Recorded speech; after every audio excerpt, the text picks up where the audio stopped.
El interés del estudio de la turbulencia estriba en que el movimiento turbulento es muy común, tanto en la naturaleza como por ejemplo en el flujo de ríos, en la atmósfera, como en aplicaciones de ingeniería, tales como cámaras de combustión, intercambiadores, turbomáquinas y reactores químicos. Dado que la turbulencia modifica significativamente parámetros tales como la resistencia a la fricción, la transmisión de calor o la capacidad de mezcla, es necesario estudiarla y caracterizarla. La gran importancia de estos flujos se contrapone a su complejidad, que hace muy difícil un estudio tanto experimental como teórico. Uno de los primeros en estudiar los tipos de flujo y describirlos fue Osborne Reynolds, mediante un experimento. Este experimento consiste en inyectar colorante en el seno de un líquido que circula por un tubo largo de sección constante, teniendo en cuenta diferentes consideraciones. Por ejemplo, el agua proviene de un recipiente cuyo volumen se mantiene constante. En el otro extremo del tubo se coloca una válvula que regulará la velocidad de salida del líquido. El colorante ingresará por un lugar convenientemente alejado tanto de la salida como del recipiente contenedor, y se supondrán constantes las variables densidad, viscosidad y presión de entrada del conducto. Reynolds de esta manera puso en evidencia de que la existencia de uno u otro tipo de flujo, estamos hablando del flujo laminar o turbulento, dependía del valor que tomase un número adimensional que posteriormente se denominó número de Reynolds.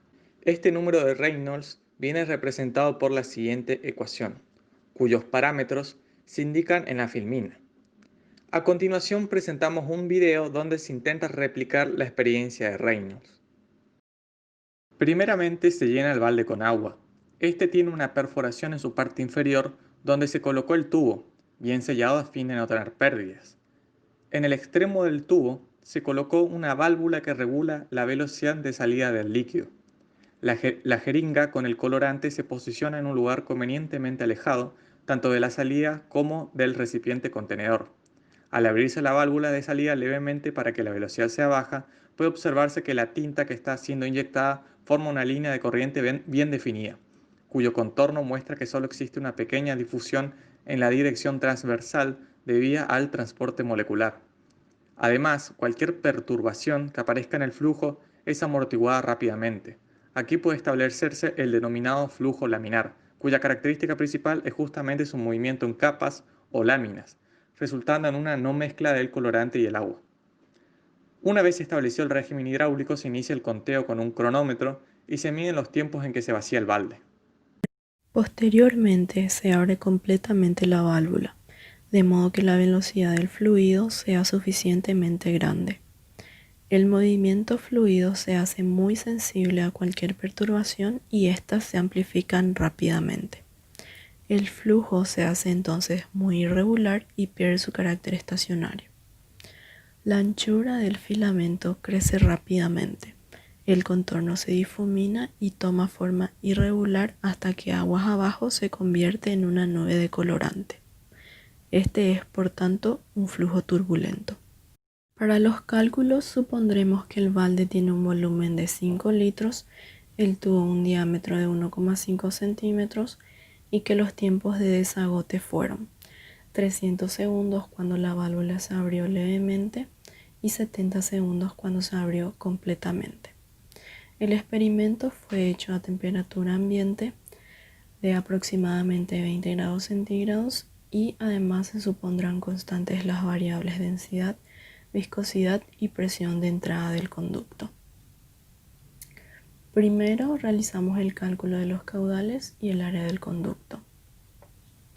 El caudal es igual a la velocidad sobre tiempo, entonces para el tiempo 1 obtenemos un caudal de 1,67 por 10 a la menos 5 metros cúbicos por segundo y para el tiempo 2 un caudal de 7,14 por 10 a la menos 5 metros cúbicos por segundo.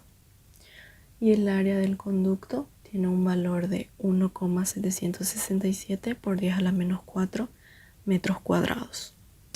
Luego calculamos la velocidad media para cada situación. La velocidad es igual a caudal sobre área y reemplazando por los valores calculados anteriormente, Se obtiene una velocidad de 0,0945 metros por segundo para el caso 1 y una velocidad de 0,404 metros por segundo para el caso 2. Con estos datos estamos en condiciones de calcular el número de Reynolds. Siendo la ecuación del número de Reynolds igual a la velocidad por el diámetro sobre la viscosidad cinemática y reemplazando todos los datos obtenidos, para el primer caso el número de Reynolds es igual a 1408, que pertenece a un flujo laminar, y para el segundo caso el valor es de 6021,4, que pertenece a un flujo turbulento. Con el montaje adecuado se pudieron observar los distintos tipos de flujo que variaron con la velocidad del fluido que se utilizó. La primera parte de la experiencia determina un flujo laminar acompañado de un número de Reynolds menor a 2500. En la segunda parte divisamos un flujo turbulento evidenciado por un número de Reynolds mayor a 4000. Siendo el diámetro del conducto y la viscosidad cinemática del fluido constantes, podemos decir que en esta experiencia la diferencia entre flujos se debe a las diferentes velocidades con las que se trabajó.